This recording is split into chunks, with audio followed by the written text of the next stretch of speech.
from the heart of where innovation, money, and power collide. In Silicon Valley and beyond, this is Bloomberg Technology with Emily Chang.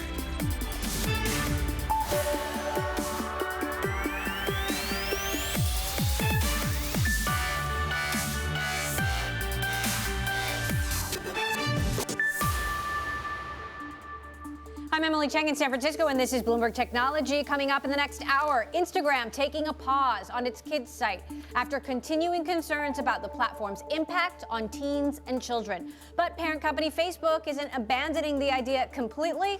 We'll discuss. Plus, what about YouTube? YouTube CEO Susan Wojcicki tells me she believes Google's popular video platform is beneficial to teens' mental health. Part of my exclusive and wide-ranging sit-down with her this hour, from the impact of social media on kids to content issues in Russia to the possibility of reinstating former President Trump.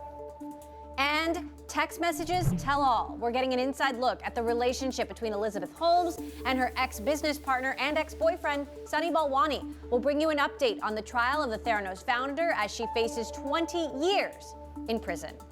We will get to all of that in a moment, but first let's get a look at the markets with our own Kriti Gupta. Kriti, take it away. Emily, a down day in the markets, and an even worse day for technology stocks. And you just see behind me, the sea of red that you're seeing. The S&P 500 down 0.3%. Really important part of this is those big tech sell-offs, because you saw the NASDAQ 100, which does carry a lot of the tech stocks in it, really drop in sympathy. But then when you sell those big tech stocks come back up, your Apples, your Amazons, your Microsofts, pairing some of those losses, the NASDAQ 100 not really getting in on that trade. What did do well, though, of course, was a lot of those cyclical trades. This is pretty interesting because it came in tandem with that rise in 10-year yields in particular. You saw treasuries lower. I want to flip up the boards and connect the dots, though, because you have to talk about tech and yields together. Because, Emily, at one point, going all the way back to February, you can see that red below me, you had an inverse correlation between yields and tech. Essentially, when yields spiked higher, tech really sold off and really hit that broader index. Today, though,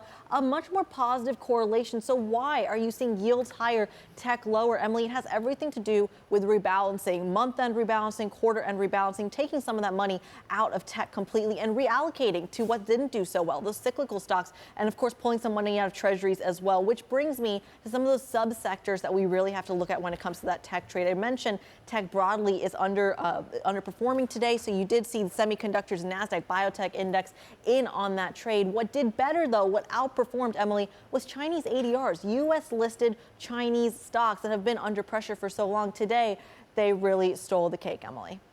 All right, Kriti, thanks so much for that. Now, with Facebook under fire for potentially being toxic to teens' mental health, the CEO of YouTube, Susan Wojcicki, says she believes Google's video platform can be beneficial to adolescent mental health. I spoke with her in an exclusive and wide-ranging conversation for an upcoming episode of Bloomberg Studio 1.0. Here's what she had to say about this in her first public comments about the recent Wall Street Journal investigation into Facebook. We do have a panel of experts that we work with to be able to help us understand what are the different ways that our product could be used, or how do we face some of these challenging issues to make sure that we're getting the best advice. We certainly do see, for a lot of really tough issues, that YouTube can be a really valuable resource. So body positivity, mental health, we see a lot of creators actually talk about mental health. And that for a lot of kids, it like destigmatizes and enables people to talk about what's happening and what's going on with them. So we do take it very seriously, and we certainly look also at any kind of third-party research that we would see on the topic.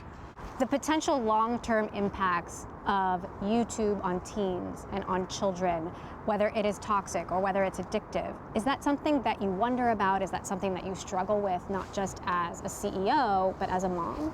We certainly want to make sure that we are doing what we can to be responsible with kids and in every way possible. And that's one of the reasons that we actually have worked hard to give parents as many options as possible for them to decide what is important for them and their family, whether that's like limiting screen time, like limiting what is the content they actually have access to. I mean, even letting parents just say, these are like the 10 videos. My kid can only see these 10 videos. And so that is is really important for us to give the tools back to parents for them to decide what is best for them and their family. How much do you internalize the criticism of YouTube's content? Do you take it personally? And how does that influence the decisions that you make as CEO? I want to be doing the right thing, and I care about that. I care about the legacy that we leave. I care about the world that we leave to our children. I care about how media is consumed by the next generation and by everyone today. And so I really have put a lot of time and effort to make sure that we are acting responsibly. And there's always a balance between the free speech and the but being responsible and taking down content that we think could lead to some kind of real world harm. Yeah. And so, sure, I think whenever you're in a position like that, there's going to be a lot of criticism. But our goal is just to continue to talk to experts and evolve. More of my exclusive interview with YouTube CEO Susan Wojcicki coming up later this hour. Meantime, as we mentioned, Facebook is pausing its work on Instagram Kids, the initiative aimed at users under the age of 13. The social network has come under intense scrutiny for the potential negative impact of Instagram on teen girls. Facebook says the pause will give the company more time to work with parents, experts, policymakers, and regulators. Head of Instagram, Adam Mosseri, wrote in a blog post, "I have 3 children and their safety is the most important thing in my life. I hear concerns with this project and we're announcing these steps today so we can get it right." Earlier this month, several members of Congress wrote to Facebook urging it to drop Instagram Kids entirely. Bloomberg's Naomi Nix joins us now for more. So Naomi, what do you make of Instagram making this decision now? I think they're realizing that the backlash is too big right now for Facebook to unveil a project like this. I think they're recognizing the political scrutiny and they're trying to work to address it. I do think, however, they're not actually backing down from the central premise of the app, which is, the reason they said that they wanted to do it is because young people are getting on Instagram anyways.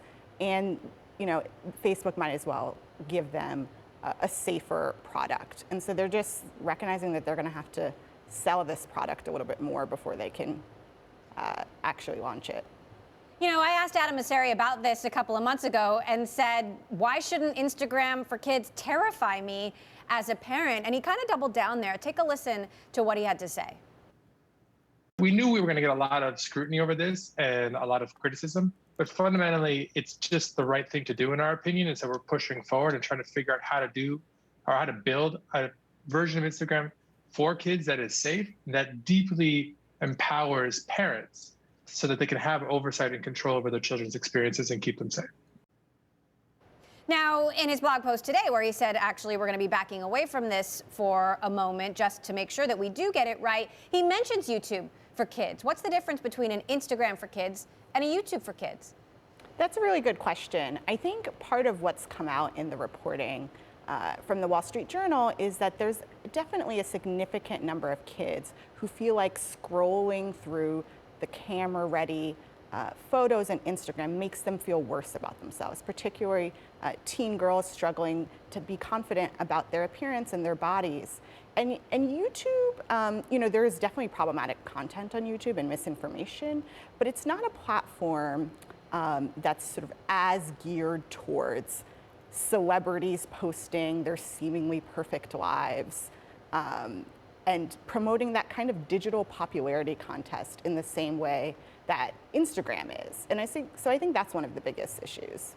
Well, it's certainly interesting given Mosseri invoked his own children in his response today, which is, something that Susan Wojcicki also talked about, thinking about how these platforms impact their children. Meantime, Facebook has pushed back more broadly again on this reporting from the Wall Street Journal and the fundamental contention that Instagram knew it was quote unquote toxic for teens and did nothing about it. This coming from Facebook's head of research saying it is simply not accurate that this research demonstrates Instagram is toxic for teen girls. The majority of teen girls who experience body image issues still report Instagram either made it better or had no impact. What's your takeaway from this statement? It's not necessarily the strongest argument, either better or no impact. Yeah, I mean, I think this is, but I think it might be Facebook's best argument, right? They're saying, look, there are some factors where, we're not hurting kids. And yeah, for a certain group of people, we may be hurting them, particularly when it comes to their, their self-confidence. But I think we should expect to see Facebook to continue to push back. So there's a congressional hearing on Thursday where one of Facebook's top executives who's been working on this issue will be testifying. We should expect her to be defending Instagram and Facebook as a place that's safe for young people. We're also expecting Facebook to be releasing more research on the topic. All right, well, we'll be looking forward to that. Bloomberg's Naomi Nix, thank you for your insights there. Coming up, log jams in LA. We're going to take you live to the port of Los Angeles to show you the global supply chain crunch in action. Our special coverage coming up next. This is Bloomberg.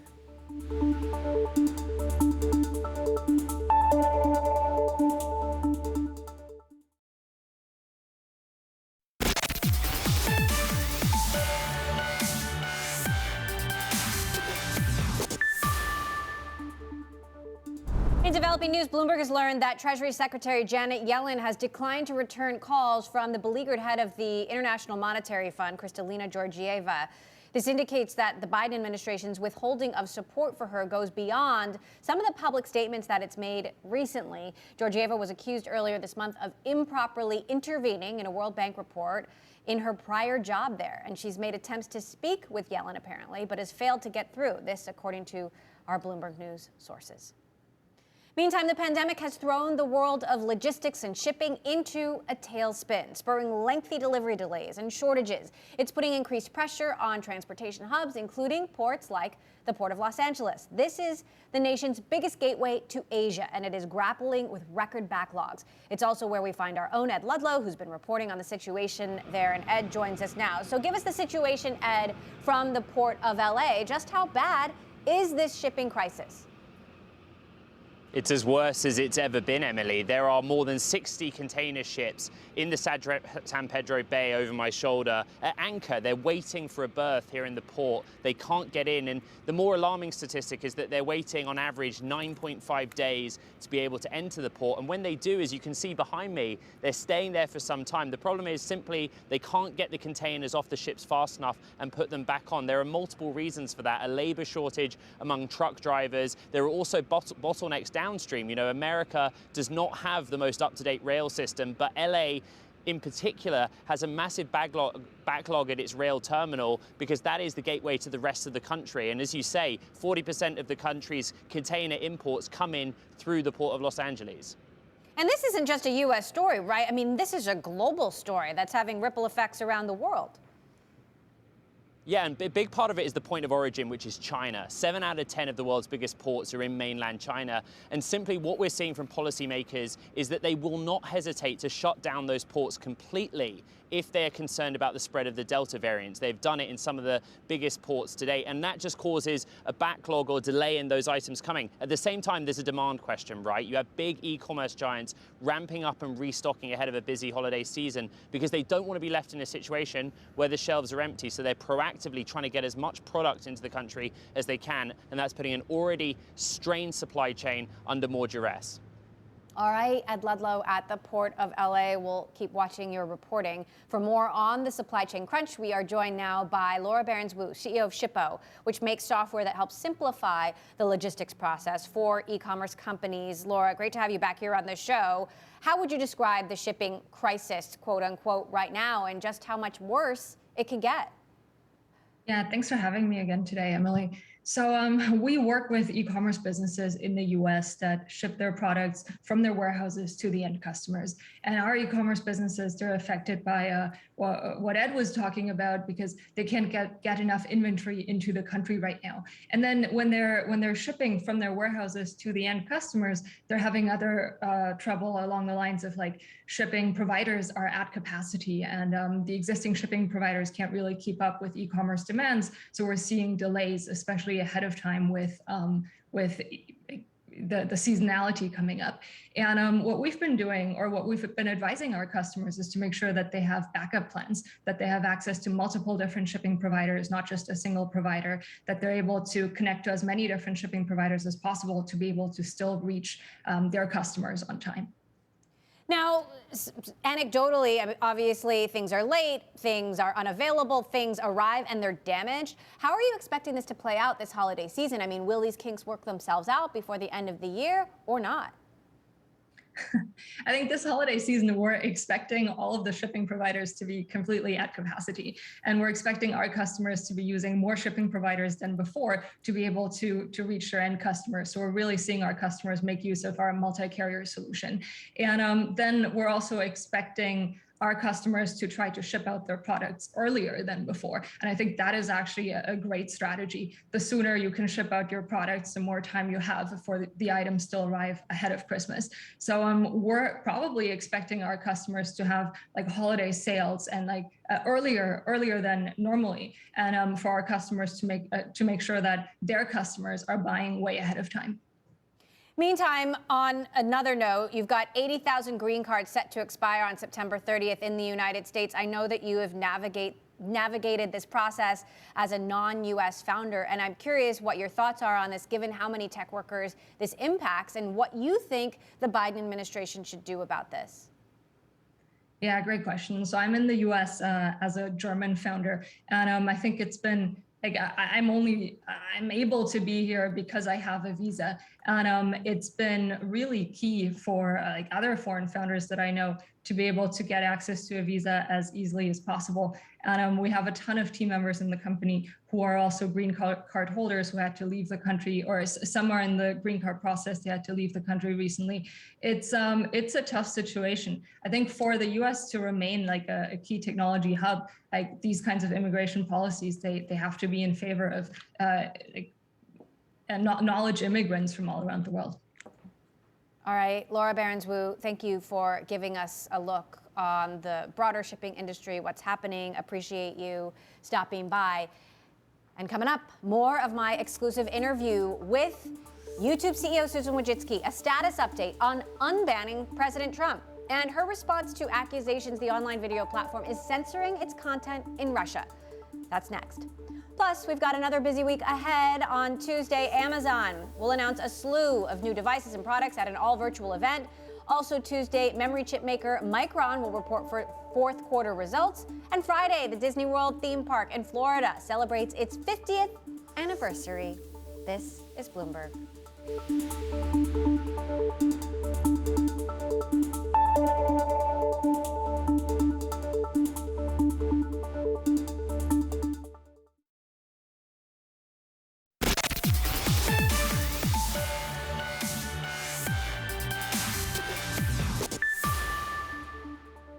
This week, Google will try to reverse a ruling that struck at the heart of the tech giant's ability to make money. The company will tell judges in Luxembourg that the European Commission was wrong to impose a record-breaking $5 billion fine and antitrust order. The EC demanded changes to what it called Google's anti-competitive contracts with makers of phones running its Android operating system. And Google's YouTube says the company still sees free speech as a core value despite a controversial move in Russia. The social media giant recently removed some videos from Russia's opposition leader, Alexei Navalny.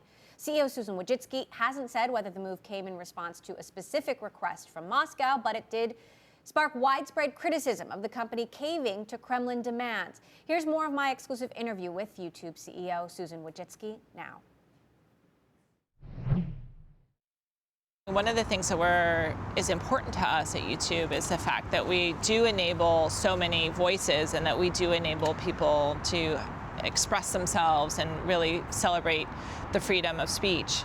And we certainly, that's a core value of ours. But when we work with governments, there are many things that we have to take in consideration, like whether it's like local laws or what's happening on the ground. And so there's always going to be multiple considerations that we're going to have to take into consideration.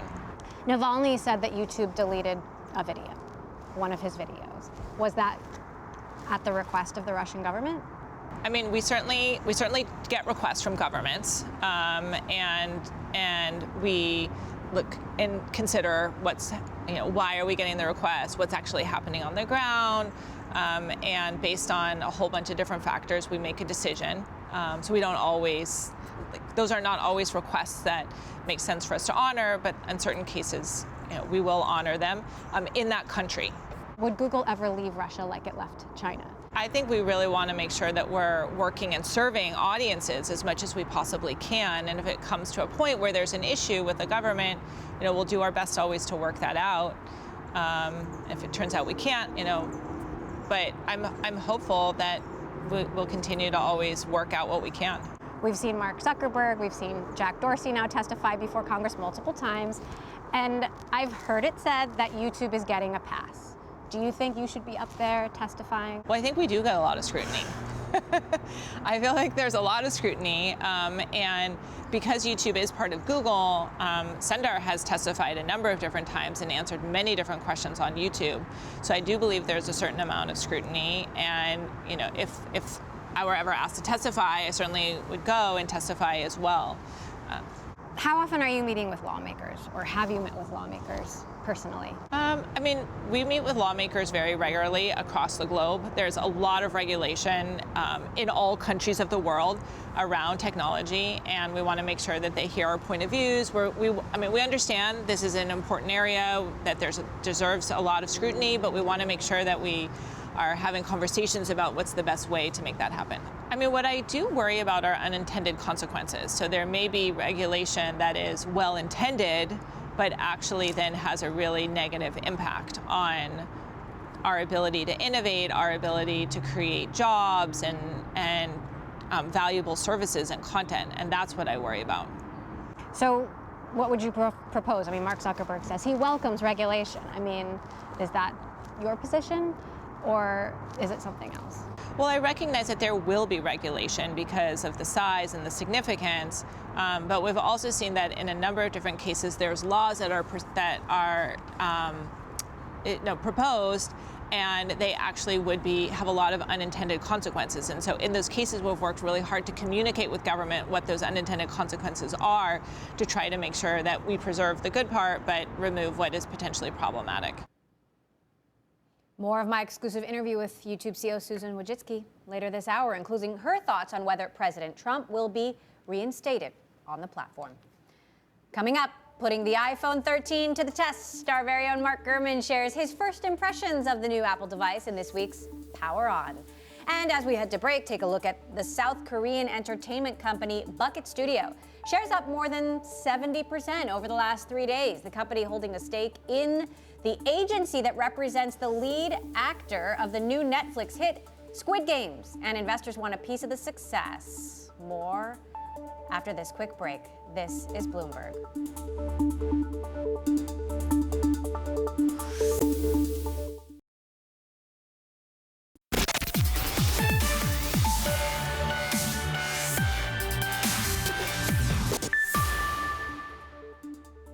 Welcome back to Bloomberg Technology. I'm Emily Chang in San Francisco. Let's get more Monday market action from Bloomberg's Kriti Gupta. Kriti, what are you tracking now? Well, Emily, we've talked about for months, for years, even the rise of e-commerce, but today is a pretty momentous occasion for one of the biggest companies behind that rise. And that, of course, is Alibaba. That's that white line there, the market cap of one of the biggest e-commerce companies in the world, sinking to the market cap of Walmart, which has been actually rising on their kind of adaptation of e-commerce broadly. So you can really see the fall that you've seen for this stock really as a result of that regulatory scrutiny coming out in China, really showing that regulatory scrutiny does weigh quite a bit more than any new innovation from that company. Completely interesting to see whether this will turn around, but you can really see it has dropped quite sharply from its February peak. I want to go to some individual stories here stateside, though, because there is a lot going on. Tech really leading the way down today, but I want to start off with Micron in particular. We've got earnings coming out, Emily, and this has been one of the most underperforming semis of the year.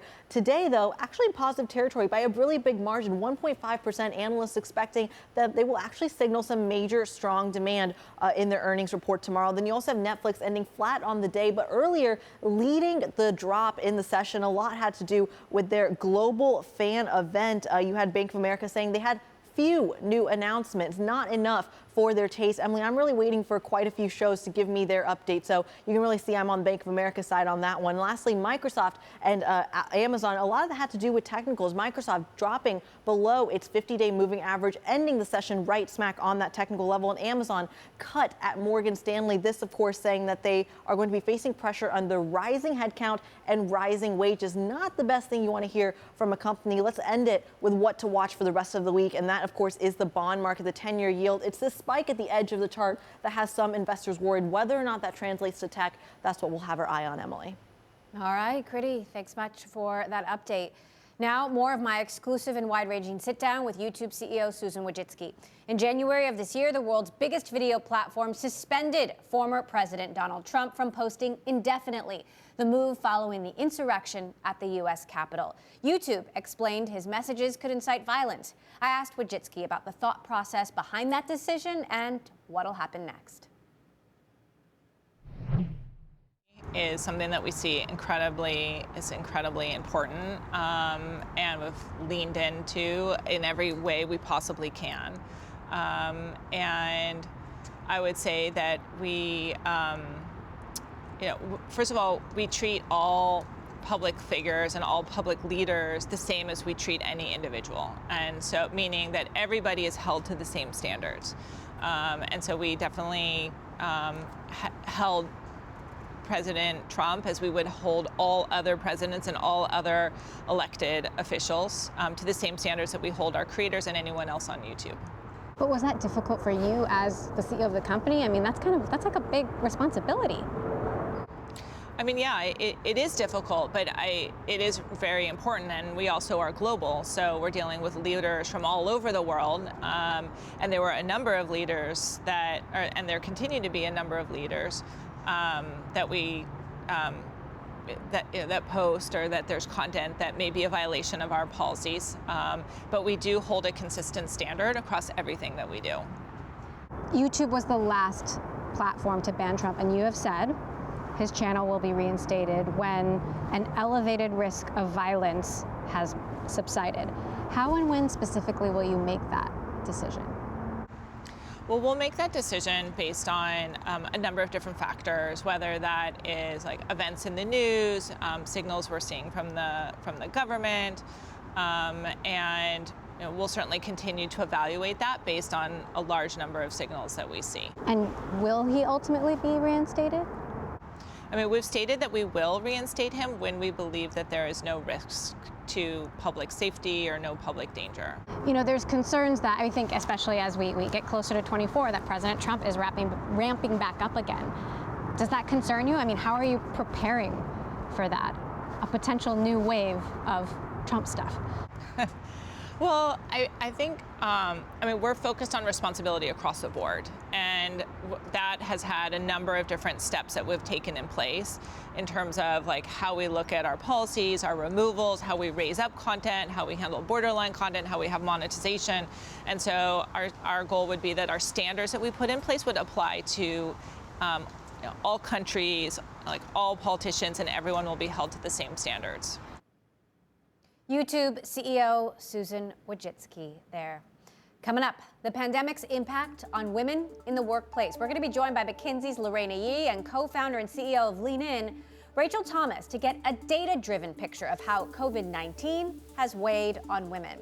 And as we head to break, let's take a look at Netflix shares lower Monday. Over the weekend, the video streaming company hosted its global fan event, which provided some detail on upcoming content.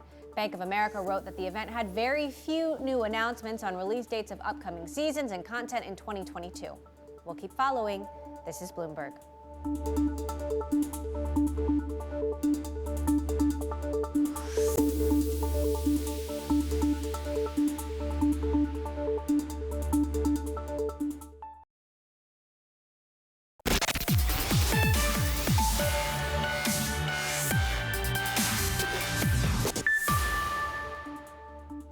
Women are burnt out. That is just one of the findings of a report on women in the workplace conducted by leanin.org and McKinsey. This is their second study carried out during the pandemic and shows that while women are stepping up to be crucial leaders, During these unprecedented times, their work is often going unnoticed. Joining me now, Rachel Thomas, co-founder and CEO of Lean In, and Lorena Yee, a senior partner at McKinsey. Lorena and Rachel, great to have you back. You do this report now every year, and this is the second year you've done the report in the middle of the pandemic. And Lorena, I'll start with you. When it comes to women being burned out, what interesting trends are you seeing, especially when you compare women's sentiment to men's?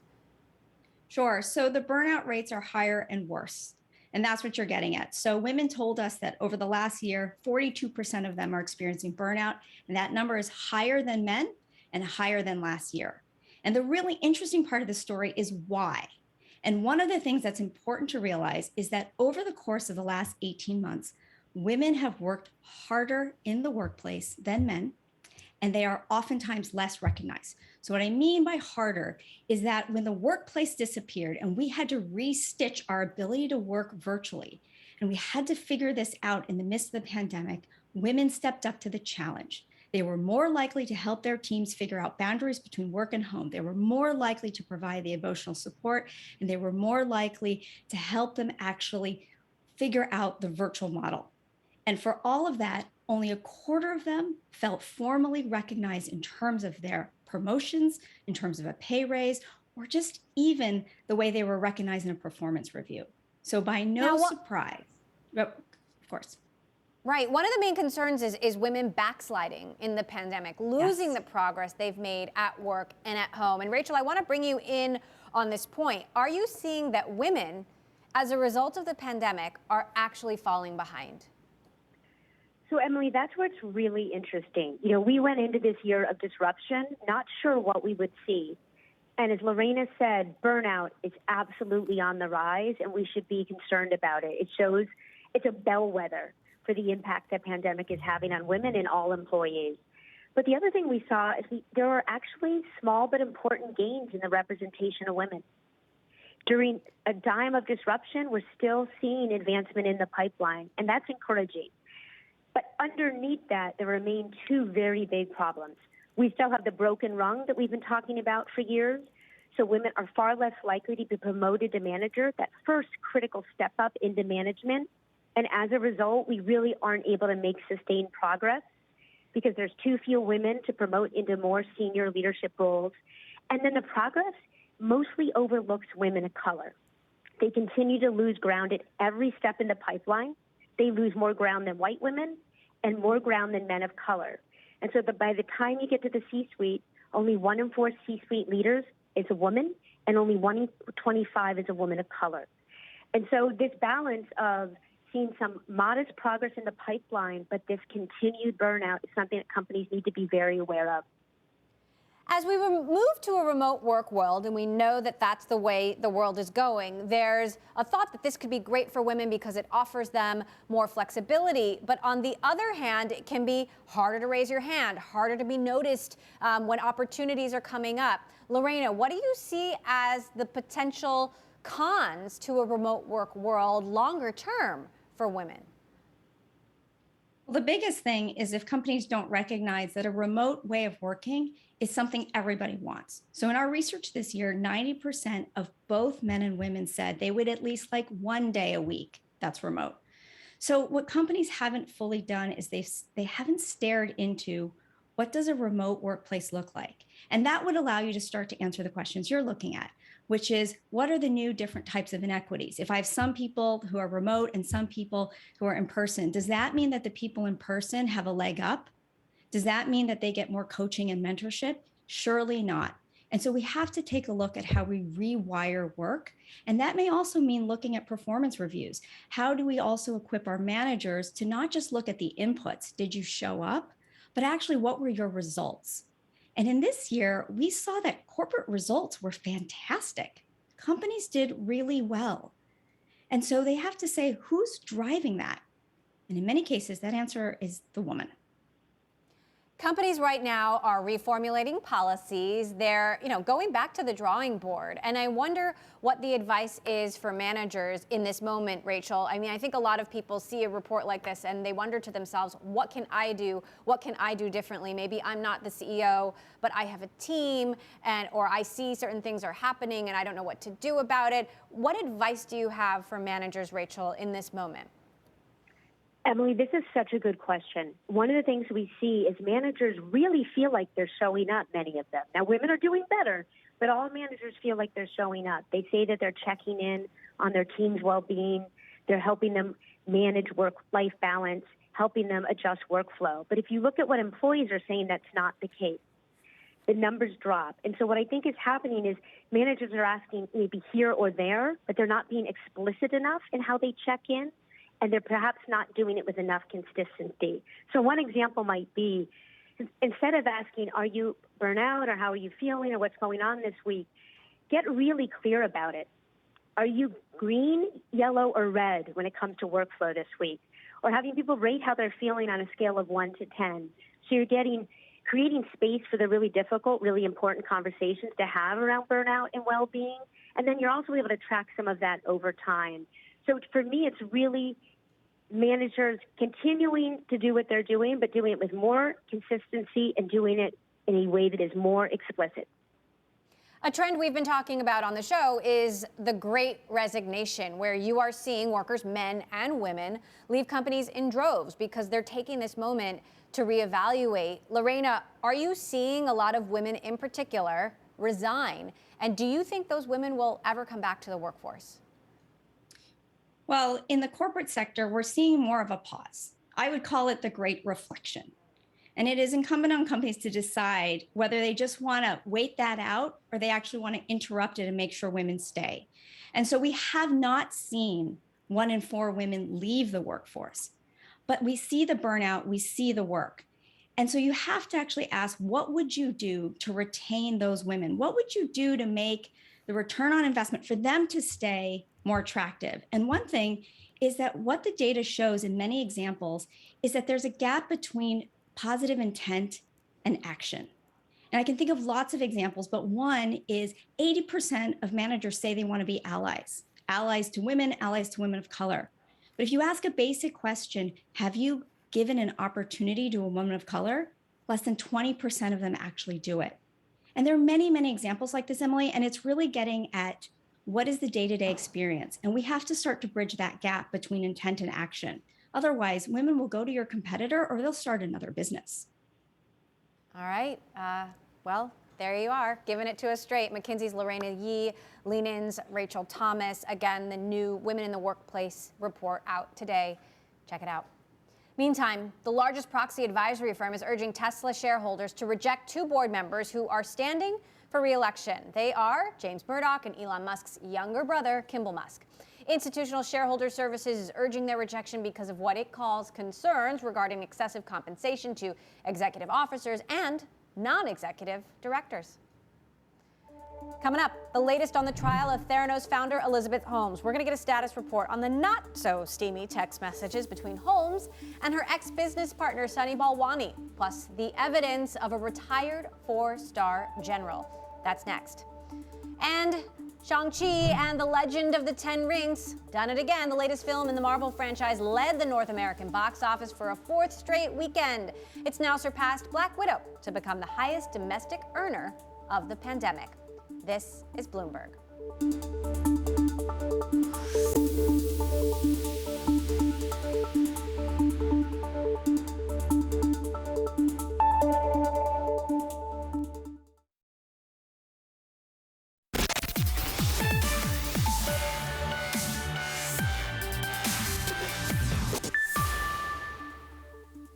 Apple's latest iPhones, the 13, 13 mini, 13 Pro, and 13 Pro Max have arrived, and I've had some time to play with the latest features on the 13 Pro Max.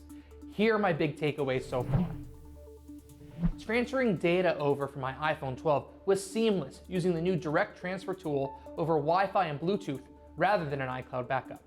The most immediate improvement I noticed in usage was the speed of flying through apps, opening apps, and swiping through the home screen in addition to playing games thanks to ProMotion.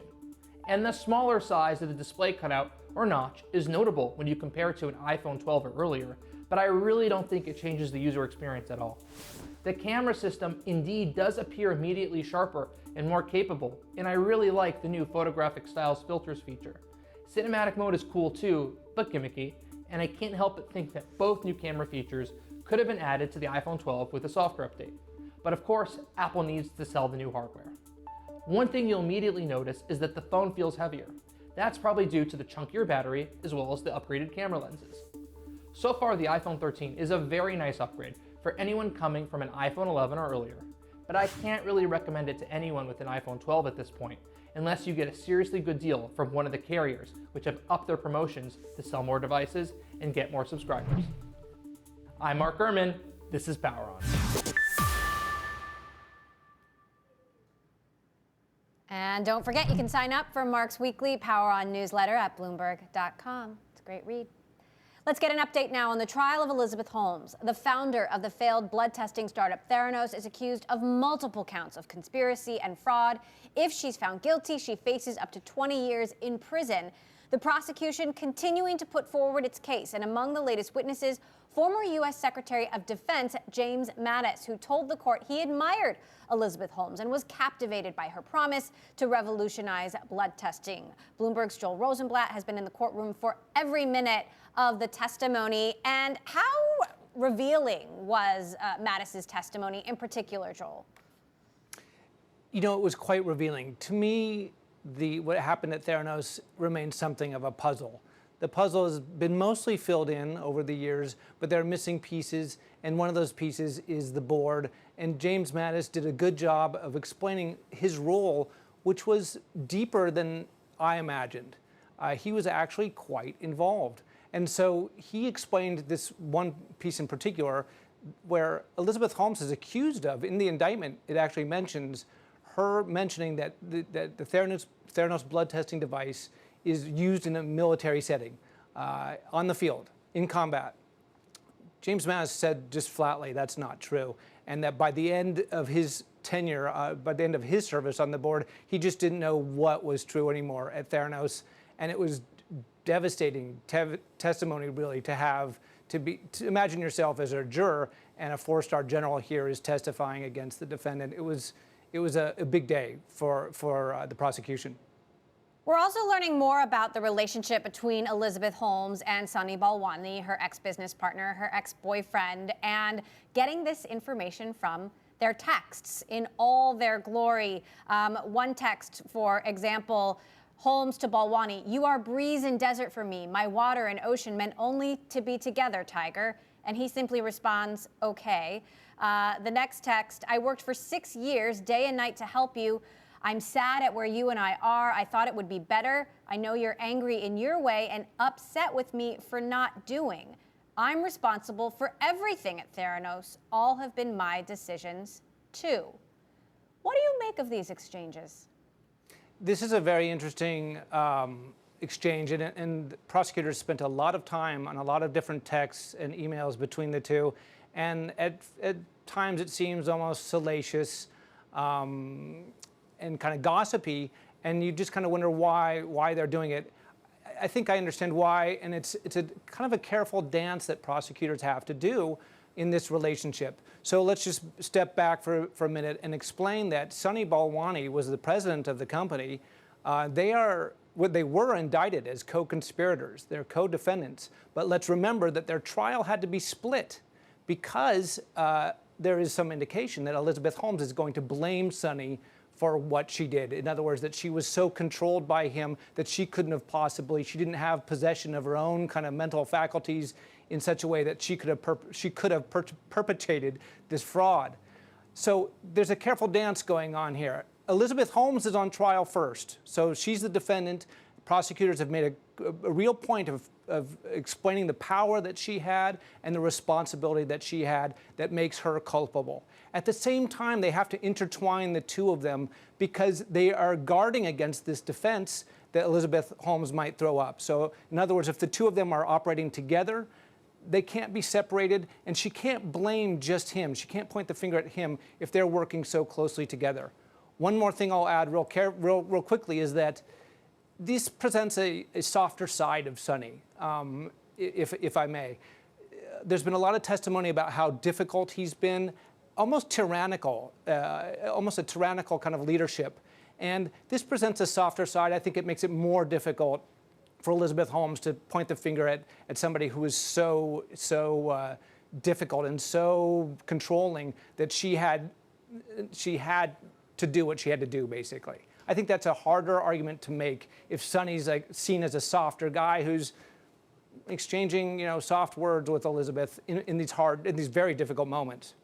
Joel, just about 30 seconds left here. In your view, so far, how successful has the prosecution been in showing that Elizabeth Holmes could be guilty?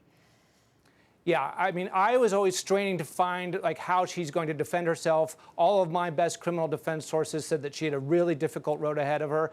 To me, the prosecution has come out harder hitting, stronger, and the case is so carefully constructed. It's been surprising how strong it is. It's even stronger than I thought it would be. And extremely specific in its level of detail. Bloomberg's Joel Rosenblatt, thank you. We'll check in with you as the trial continues. You are inside that courtroom every time that court is in session. And that does it for this edition of Bloomberg Technology. Make sure you're going to tune in tomorrow. We're going to be joined by the CEO of Nextdoor, Sarah Fryer, as well as Dave Limp, Amazon's Senior Vice President of Devices and Services. Plus, more of my interview with YouTube CEO Susan Wojcicki. We'll be talking about the creator economy and vaccine misinformation. I'm Emily Chang in San Francisco. This is Bloomberg.